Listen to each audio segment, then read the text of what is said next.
Action. என் பேரு ஷெரின். இப்போ கதை சொல்லு. நான் கதை சொல்லணும்னா நீ கேப்பியா? ஒரு ஊர்ல ஒரு ஆமை, ஒரு ஊர்ல ஒரு முயல்.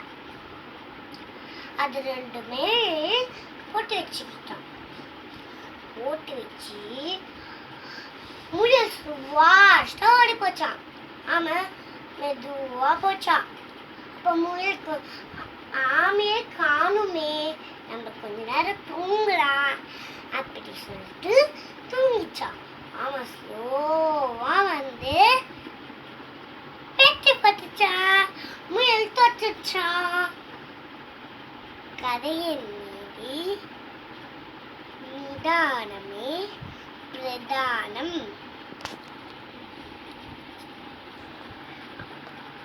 வணக்கம். வணக்கம்.